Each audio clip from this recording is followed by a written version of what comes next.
Welcome to the Family Beacon podcast from Minnesota Family Council with hosts Grace Evans and Moses Bratrud. Stay informed on the top stories on life, family, and religious freedom. Get the facts, stand for truth. Hello and welcome back to the Family Beacon podcast. I'm Moses Bratrud. I'm missing my awesome co-host Grace this week because she is on vacation in Florida. Boo. Hey, I think she picked the right week to go. It definitely was the right week to go. It's so tomorrow. cold. And so I'm here, though, with Becca Delahunt, who is our acting director of public policy here at Minnesota Family Council. Becca has been working so hard since the beginning of the legislative session, and indeed last year preparing for the legislative session, because we knew it was going to be crazy. However, I'm not sure even you knew how insane it was going to be. I did not know. We learn as we go. Right. So we just had Renee on last week, and she gave us some details about specifically the PRO Act. Sure. And we'll talk more about that this week. But there are also other concerning bills that are out there that are making progress through the legislature that could materially affect the way Minnesota treats life, family, and religious freedom, the issues that we care about. Remember, we want to give you the facts so that you can stand for truth. That's what Minnesota Family Council on this podcast is all about. Mm-hmm. So Becca is here to help inform us about what's going on, what does it mean, and what can we do about it. Yeah, absolutely. So we talked about the PRO Act last week, but this week, Governor Walz actually signed the PRO Act. And actually, at the time that we filmed, it hadn't passed the Senate yet. But so it passed the Senate on early Saturday morning, 3:15 a.m., and then Governor Walz signed it, I think, on Tuesday. Yeah. So tell us a little bit more about that. Absolutely, yeah. So with the passage of the PRO Act and the governor signing it into law, now babies can be aborted up until the moment of birth, which is just really extreme. The way it's being talked about by people who support the bill, you'd think that this is just normal, this is what we should expect, but this is very extreme. I mean, we're up there with North Korea, China, Vietnam, just a few countries in the world that I don't think we want to have a lot of similarities with, especially on this issue. Exactly. So abortion now is legal up until the point of birth, but there are a few things that I don't think are getting as much media attention. I think pro-life legislators did a good job of pushing back on other issues that the bill addresses, but we also should note that minors now have the right to sterilization without parental consent, which is also very extreme and can be exploited by sex traffickers and abusers. So minors have the right to both sterilization and abortion without parental consent under this bill. And then also the bill states that all individuals in Minnesota have the right to family planning and fertility services. And whenever we say that people have the right to something, the government must provide these services, that usually means that the state is going to pay for it. And so I think that there's a lot of questions left on the table, Moses, about what this bill actually means. So does that mean that I, as a taxpayer, have to pay for my neighbor's IVF services or their surrogacy expenses? We don't exactly know, and we didn't get super clear answers from the bill authors. And so this bill is broader than I think even people are understanding. I think it's really good, I think, to get to the question of rights. Yeah. Because, America, we have these fundamental rights and freedoms, and it's so powerful to talk about that because, over the years, starting with the Bill of Rights, our court system is based on individual rights and institutional rights, freedom of religion. So there's a very high bar that you have to cross before you can stop a church from doing something, because churches have all these robust legal protections because of religious freedom. But if we're starting to put abortion / quote unquote reproductive rights in that same category, it just is so, as you say, the things that are going to come out from that, we don't even know. It is such a Pandora's box. Yes, it is such a Pandora's box. And you make a great point. I mean, don't I have the religious freedom to say, hey, I don't want to pay for someone else's abortion.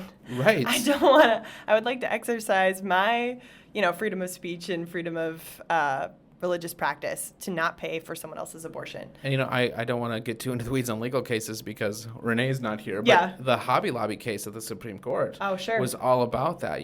Hobby Lobby is owned by religious Christians. They were like, we don't want to pay for a health insurance plan that includes birth control or abortion services, and the Supreme Court ruled in their favor. But I also wanted to talk, Becca, about the absolute hypocrisy of Governor Walz. Because we knew that Governor Walz was a pro-abortion radical, but he has this thing where he seems like everybody's uncle or everybody's track coach, and it's so effective. Very true. It's so effective. It makes you. He's like a snapping turtle. It doesn't look like much, but but he packs a punch. And I do mean that as a compliment. He's a good politician, but by good politician, I don't mean good person, as I'm about to show you. So in June of last year, Governor Walz rejected his opponent Scott Jensen's assertion that he supported abortion up until birth. He called that, quote, a lie. And I have to give credit to the progressive outlet, the Minnesota Reformer, because they were pointing this out this week, that I'll just read what they say. It sure seems like Walz, who signed the PRO Act Tuesday, has changed his position, assuming the new language means that there can now be no restrictions on gestational age. So it's just very clear either that there's just no restrictions on gestational age, so abortion up until the moment of birth, as you said. So it's just absurd that Governor Walz is able to cravenly now do a little bit of it's not even a flip-flop, it's just a ripple in the sense of nobody will hold him to account on this issue. Nobody will tell him, Governor Walz, 60% of Minnesotans, maybe 70% of Minnesotans, depending on the poll, oppose abortion up until the moment of birth. And you said you opposed that last year, but now you're saying that's something that you are really excited about. And, the article went on to say that third-term abortion are actually quite rare, and that's true. But that's not a good argument, because isn't one third-term abortion bad enough? Don't we want to, if we're talking about making something legal, it's not about whether that thing is necessarily going to happen every day. It's whether that thing is a horrifying human rights violation that's murderous, and which a third trimester abortion and any abortion actually is. So I had to get on my soapbox for a minute to talk about the hypocrisy and the inconsistency. Yeah. And one thing I will note about late-term abortions, I think one of the senators got up during the debate and talked about how she needed to have a late-term abortion because there was something medically wrong with her baby, and it was going to, I take it that the baby and the senator were going to die. And that's a different case, Moses. I think that's kind of an argument that pro-life legislators would not try to make. Of course, we want to save any life. That's the point. We want to save any life. And so, that's what we stand for. And we're not only pro-baby. We're not pro-mother. We want to save life. We want to support mothers and babies. We don't want abortion to be the only choice that pregnant mothers feel like they have. Absolutely. So we've talked about this bill as a Pandora's box, but this bill we're just getting started with the abortion insanity this session. We've talked a little bit about HF 91, SF 70, which we've talked about as the how-to bill because it really accompanies the PRO Act. That bill is continuing to make progress. Can you tell us a little bit more about that? Yeah, absolutely. Yeah, so our colleague Renee Carlson is calling this bill the how-to of the PRO Act. So the PRO Act kind of serves as almost a command to the courts to recognize abortion as a fundamental right for all individuals in Minnesota, but HF 91 and SF 70 actually makes the changes to the current Minnesota statute, and it basically repeals all the health and safety regulations on abortion in Minnesota, and so it strikes down the law that we have right now around parental notification. So if a minor girl wants to get an abortion, she needs consent from her parents, or there is judicial bypass as well. She can go seek consent from a judge. But that really stands in the way of providing that last stop if the girl is being abused by sex traffickers and no one knows. That is kind of the only safety that she might have. where her parents find out that she is going through a difficult time and she's being coerced into getting an abortion. It also repeals the Born Alive Infants Act, which states that if a baby is born alive during an abortion surgery, the baby must be given the protections afforded any person. And I heard repeatedly, Moses, that this doesn't happen. This is just not the way abortion is in Minnesota. But Minnesota Department of Health has reported that there were 5 babies born in these conditions in 2021. And so... so 5, I'm really bad at math as a liberal arts major, but 5 is more than 0, right? 5 is more than 0. Yes, my thank previous you. work was in statistics, and I can concur. You can confirm that? Yes, okay. I can well, confirm let's make that. sure that our Democratic opponents on this issue understand that. Yeah. 5 babies, and you can go look up that information online. I talked about it in our testimony. It's available on Minnesota Department of Health's website, and I'm sure that there would be more in previous years as well. So we just need to keep in mind what this means for humanity in Minnesota. So our colleague Renee testified on the fact that animals in Minnesota have more rights than babies born even during an abortion procedure. I think legal penalties for animal cruelty range from a misdemeanor to a felony, and under the passage of this law, abortionists will face no legal pushback for letting a child die on the table during a botched abortion surgery. So absolutely, it's just pretty horrifying. unconscionable. I wanted to.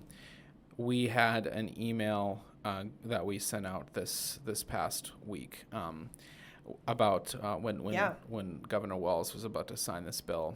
And I think it was really helpful. In fact, we got a lot of messages back saying that it was helpful because it just seems so insane that our state is moving in this direction. Yeah. That we're, I think one of only 2 states to codify so-called abortion rights since the Dobbs v. Jackson decision. Although that wouldn't include the states that rejected pro-life constitutional amendments last fall or that passed pro-abortion constitutional amendments. Such as Kansas last year, or that was a pro-life one that failed, right? Yep. So like we do, I really think that like what we said in this email is what goes around comes around. This type of insanity has consequences, and I'm being totally serious right now. Minnesotans don't want this. Minnesotans did not ask for and do not want taxpayer-funded abortion up until the moment of birth. Yep. They did not ask for and they do not want troubled kids to be taken away from their parents. We'll talk about that in a little bit. Sure. And they did not ask for and do not want minors to be able to seek an abortion completely on their own with no guidance from a responsible parent or guardian, but possibly even an abuser or a school counselor or anybody who doesn't have any type of actual relationship to that child, transporting the minor to the clinic, et cetera, et cetera. So basically, my thing is, like, this is really bad, guys, but because Minnesotans don't want that, because this is so extreme, I think we can be confident that the Rubicon has been crossed, you know? Like, I really think that pro-life Minnesotans are going to wake up. There's pro-life Minnesotans who decided that they were going to vote for Tim Walz this last year. Sure. I mean, the data is very clear on that. There's the turnout for conservatives for those candidates was unfortunately very low, or lower than it needed to be. So there's that movable middle that we talk about in politics. People who can be convinced on one way or the other.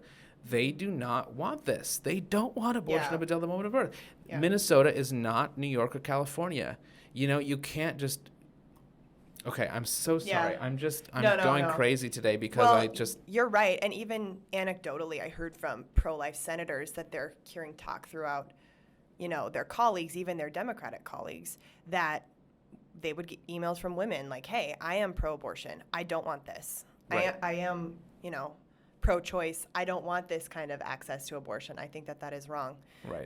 And so I guess my question for our listeners is, we asked... pro-life legislators asked these bill proponents, when does life begin?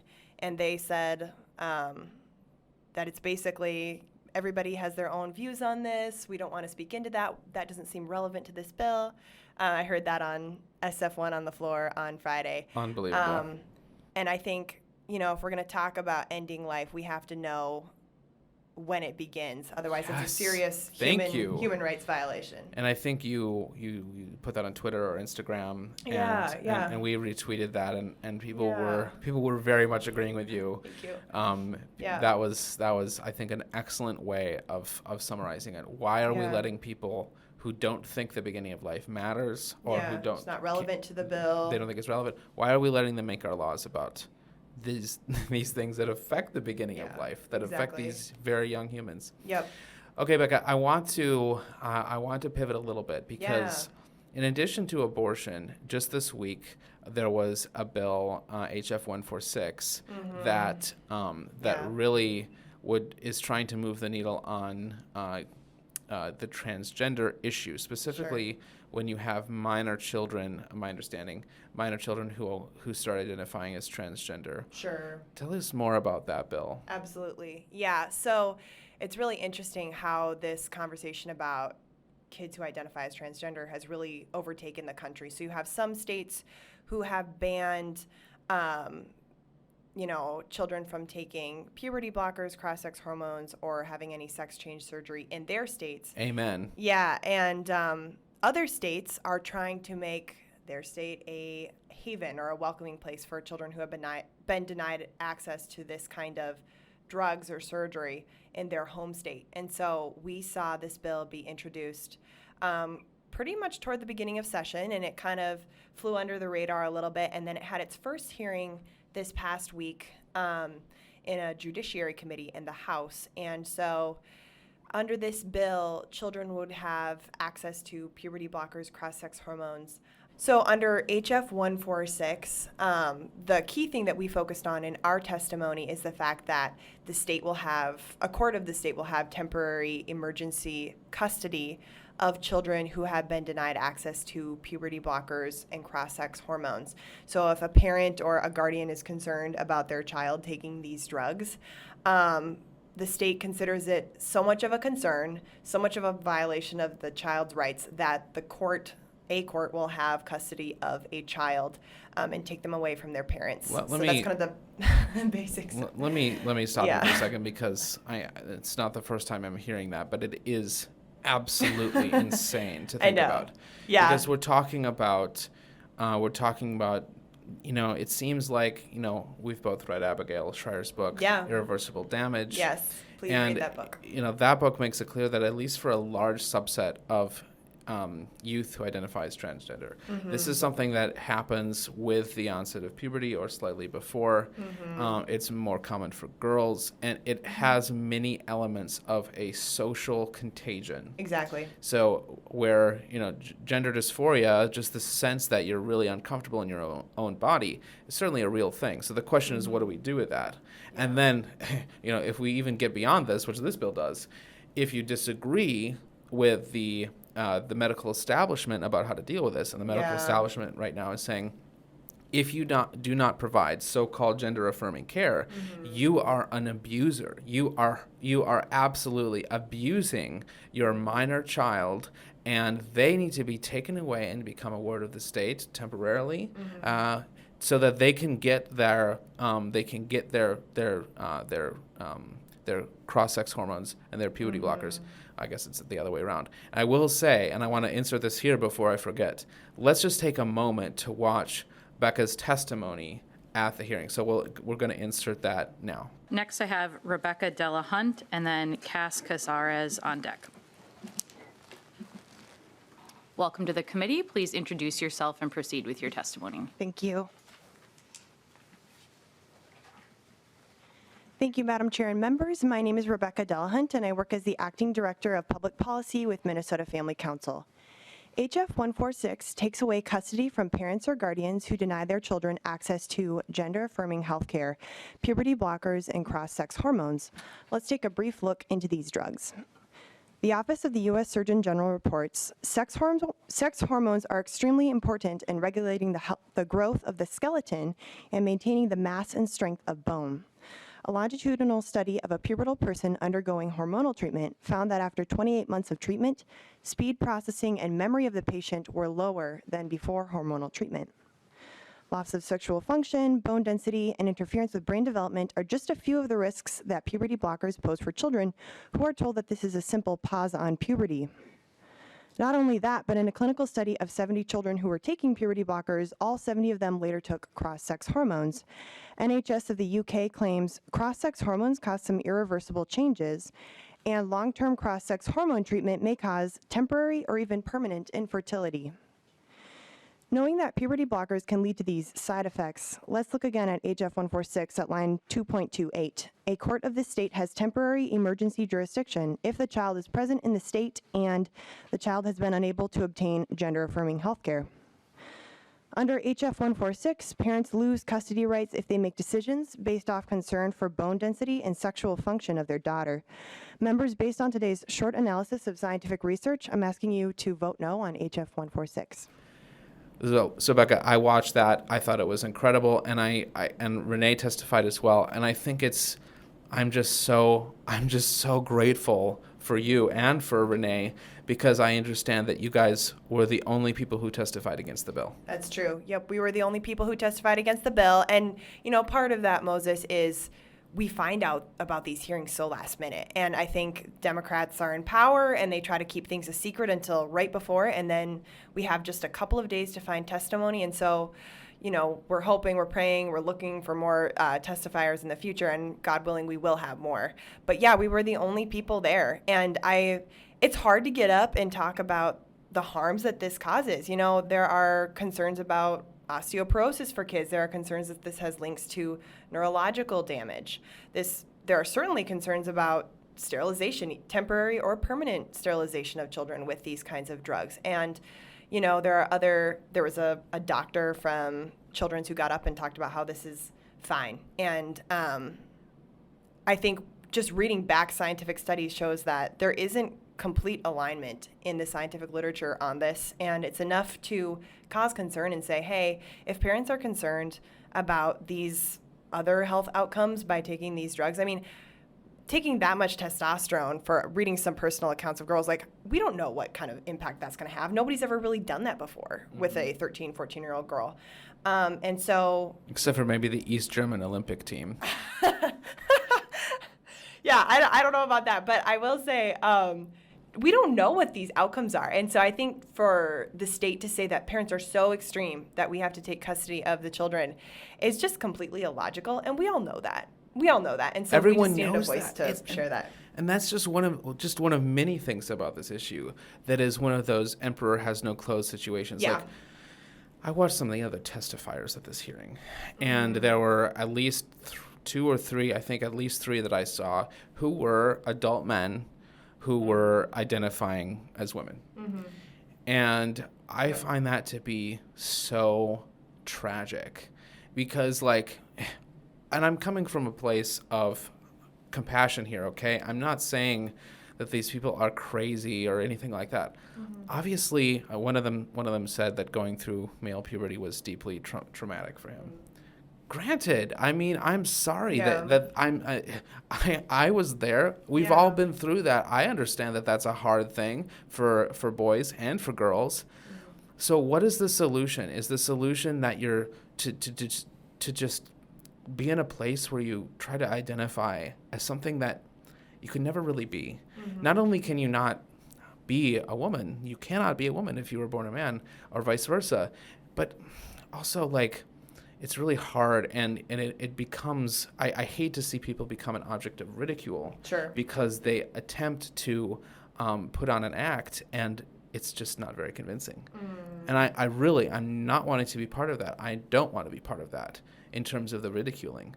But I hate seeing that, and it's real. It's happening. And I think it preys on children because, how many people don't have struggles as they go through puberty? And to tell a girl, if you don't look like that person on Instagram, well, maybe you're a boy. Maybe you've been a boy this whole time, is, I think, really abusive because we're all kind of figuring out who we are in puberty and as we go into adulthood. And so we need time to understand our bodies as we grow up. And so it just takes a while to get accustomed to that. So if there are any kids watching this, just take your time.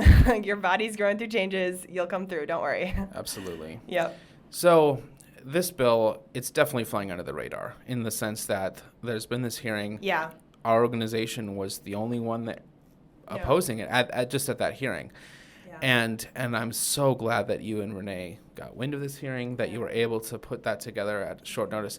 Do we know of any further committee actions at this point for that bill? No. So they laid the bill over, which could mean a variety of things. So one thing that we do know is that, as far as I can see from the committee scheduling, that bill has not been set for another hearing. So that's good news. We're excited about protecting children, so we'll see what happens. We'll be watching, and we are doing our work behind the scenes. So just know that we haven't forgotten it. So let's talk maybe about just two final bills, because a while ago you put together a letter which we sent out to pastors. I'm not sure that everyone in our audience will have seen this letter that you created, but the other bills that we haven't talked about that were in that letter, and this was a couple weeks ago, so it's worth talking about, were the conversion therapy ban and comprehensive sex ed. So I know there's been action on at least one of those bills. Yeah, yep. No hearings yet on comprehensive sex education, but lots of hearings in the House on conversion therapy ban. So I think this bill has been around in different states, and it's been coming up in conversation regularly in the state of Minnesota Legislature for a while. But this bill bans counseling for minors struggling with gender identity or sexual orientation who want to live in alignment with their created sexed body. So it's kind of an elusive term. Even the description in the bill is a little bit confusing. So the way they describe it, I just wanted to read a little bit, Moses. It means any practice by a mental health practitioner that seeks to change an individual's sexual orientation or gender identity, including efforts to change behaviors or gender expressions, or to eliminate feelings of attraction toward the same gender. So I think the question that people on our side of the issue are asking is, isn't this discriminatory? What if I'm a young person who's struggling with gender identity, which we know a ton of young people are, and I want access to counseling that helps me feel more comfortable with who I am created to be? Am I not allowed to get counseling? And how much crueler that this only outlaws it for minors, Minors should have access to any kind of conversation with a counselor that they want to have. So that's been our question. The other thing that's important to note and related to HF 146 is the bill explicitly says conversion therapy does not include any counseling practice or treatment that provides assistance to an individual undergoing gender transition. So you can, if I'm a child and I want to go see a counselor to talk about my identity, they can talk to me about going under transition, so taking drugs, but they cannot talk to me about this watchful waiting method. And let's just develop some comfortability with my body and the fact that it's changing and all that. So it's insanity. I'm not going to even start talking about it because I'll just go on a rant that won't be helpful. So it sounds like that's going towards passage in the House or a floor vote in the House. So it's public information that is going to the House's Ways and Means Committee, which means that that's the last stop before the floor. It has not had a hearing in the Senate, and I think it will, but we'll be watching for that as well. Something for the listeners to know is that this is clearly a free speech violation. So yesterday in committee, the bill author in the House said that this bill would ban talk therapy, and you can't ban conversations between a counselor and a client. There have been several court rulings on this. There's been an 11th Circuit Court of Appeals strike down of a bill like this in Florida that was even narrower, apparently, in scope than this one. And then also the Supreme Court has said professional speech isn't a certain type of speech that can be regulated separate from the speech that we're having right now. So, this bill is illegal, and we know that. It's well documented. And so, like, the state of Minnesota, in addition to hurting kids who are already hurting and who really need people in their lives who they trust to provide them with counselors who will be trustworthy and who will help them live in accordance with with their desires, to that their desires would conform with their biological sex or whatever it is. Yeah. We're also hurting the state because we're setting up the state for lawsuits and huge court settlements. And that's the problem when you pass a bill that's going to be ruled unconstitutional. Yeah, taxpayers get to help pay for that, exactly. to overturn that, Wonderful. that law. So I think that we've talked about, it sounds like a lot of these bills, the PRO Act has been signed. HF 91, SF 70 is probably headed to the floor very soon, at least in the House. Yeah. But there probably will be more Senate hearings. Yeah, I would anticipate that. Tomorrow is the next hearing in the Senate's Judiciary Committee for SF 70. HF 146, which we call the Kidnapping Bill because of how it could take kids away from their parents, that has had one committee action, but we don't know of any others at this point. Conversion therapy, we're thinking, is heading toward the House floor. And we'll keep you guys posted on any actions that the Senate takes on that as well. So I wanted to focus on those major bills, and because I don't want this to get too long, there's so many other crazy bills we could talk about. But I want to give us a little time. Becca, is there anything that you want to flag for our listeners, and other than what we've talked about already? Yeah, I think that's the gist of it. I just would ask that you all would pray. There's a lot going on at the legislature, and pray for your legislators. I think for people like us, it's easy to react in fear and frustration, but just know that people on both sides of the political aisle are under extreme pressure, and they're feeling weighed down. And so pray for them, pray for staff, and just pray that God will change hearts and minds about these bills that are moving through. So your prayers are really appreciated, and that's what I would mostly ask for right now. So Absolutely. Thank you for praying. I think prayer is the most important thing we can do. Talking to your pastor and fellow church members about these issues, I think I've heard from several people who have said, I went to Bible study and I told people that this bill was happening and they had no idea. People just don't pay attention to the state legislature as much as they should. The state legislature really has a lot of control over just the way our everyday lives are lived. Absolutely. I also want to say that, Minnesota Family Council and Institute, we're doing this work. We're representing the values of pro-life, pro-family Minnesotans. We're doing it at the legislature. We're doing it in the court system. We're doing it through education work with churches. And we're doing that all year round, and we would really appreciate if you considered becoming a donor, perhaps even a sustaining supporter, giving to us monthly. If you want to do that, you can go to mfc.org/donate, and any amount, especially a monthly amount, whatever you can contribute to the cause of life, family, and religious freedom, however small that is valuable to us, and it helps us bring Becca to these hearings to make sure that someone is standing up. If you and Renee weren't there, no one would have stood up for these kids at that hearing. And I'm these parents for parental rights at that hearing. I'm horrified by that prospect. So please consider becoming a supporter. Finally, I wanted to talk about our February 28th event, United for Life. So this is a unprecedented gathering of pro-life people, pro-life organizations from around the state. We're coming together at the Capitol. Go to unitedforlifemn.org. Let me confirm that URL. Yes, unitedforlifemn.org. Sign up now; it's free. You need to sign up because once we have you signed up, we'll start scheduling you to meet with your legislator.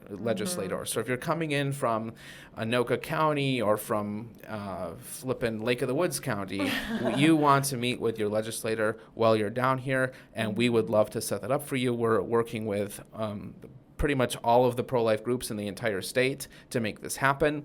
So we're so excited for February 28th. That's going to be a great day, our lobbying advocacy day at the Capitol. We need to show Minnesotans that the pro-life movement doesn't just come downtown for the March for Life, and that the pro-life movement is not silent about this unprecedented, insane movement of bills through the legislature. So United for Life, sign up now. Exist. Now, Becca, last question of the podcast. Yes. What are you reading right now? What am I reading right now? Well, unfortunately, with all of this work, I haven't had as much time for reading, but I have been reading I just started St. Augustine's Confessions. Oh, So, yeah, I just excellent. started, but I have a lot more farther to go on it. I feel like I was talking to Moses before the podcast. I'm just trying to get my Bible reading in before I rush off to work, and then I'm working late to the night too. So, yeah, been reading the Gospel of John quite a bit and the Confessions. So, hoping to have more reading time That's in the future. awesome. I'm going to have to check in with you. Have you gotten to the part with the pears yet? No, I just started. Okay. I know, I can't. I got a little bit sidetracked. I had to look up Manichaeism and. Oh, yeah. Did I pronounce that right? I really don't know. Okay, I hope I got that right. Manichaeism or Manichaeanism, it's something like- I've had yeah. it explained to me several times. Gnosticism? I still Gnosticism, yeah, it's Looking like up that. those kinds of things. So. It's like these things that are literally 1,800 years old at this point, and people are like, oh no, this still matters. We're seeing this around us every day. And I'm like, I don't know, man. Maybe there's a better word. Yeah. Can we Anyway. think of a different word? Yeah. Yeah. What are you reading, Moses? Well, I just finished a book, and if you haven't read it, Yeah. I bet you would like it. It's called, well, I didn't finish it actually. It was published in 3 parts, but it's kind of one book. It's called Kristin Lavransdatter. Okay. And yeah. it's by a Norwegian author, Sigrid Undset, and it won the Nobel Prize for Literature. Oh, I feel like I've seen that. I feel like I've seen ads for that or something. Okay, Yeah. maybe you have. It's about it's coming up on 100 years old, I think now. Okay. And it's Oh, absolutely maybe I haven't then. well Failure. they've been republishing it. Okay. I feel like I recognize the author's name. I don't know. Like my wife has been into this for years, and she's been bugging me. And Yeah. so shout out to my wife Brianna, who is amazing, and she finally Yeah. convinced me to read Kristin Lavransdatter, and it is incredible. Oh my goodness! Really? Okay. It's, Yeah, so I it's think kind of like Anna Karenina, which I won't bother people because on the podcast I've talked so much about how much I love Anna Yeah. Karenina, and but Sigrid Undset, she writes this incredible story, and it's kind of like Anna Karenina, but mixed with the medieval Norse sagas because it's set Ooh. in a medieval Norway. So it's I'm beautiful. Norwegian. I need to read this. Yes. Yeah. Really? I am Norwegian. Yes. Oh, me too. Norwegian power. Norwegian pride. I don't know. Maybe that's a better way of saying it. Norwegian. But I like that. Yeah. Here's a Minnesota moment. I ran into the guy at Costco a couple months ago who organized the Queen of Norway's visit to Minneapolis. What? She was here this fall. What? And he was wearing a Norway thing. I'm like, yeah. That's it's cool. yeah, I actually organized that. That's she was so very cool. nice, apparently. Okay. Wow. So that's a Should have little. known. Yeah. So that's a fun note to end on. And then I'm just started that Hemingway book about the Spanish Civil War, but more about that next time. We have gone over time. Thank you so much for watching. Remember, the Family Beacon is where you can get the facts so that you can stand for truth. Next week, Grace and I will be back with more information so that you can stay informed and stay prayerful, guys, because there's a lot going on right now. Thank you so much for watching. Peace out. Thank you.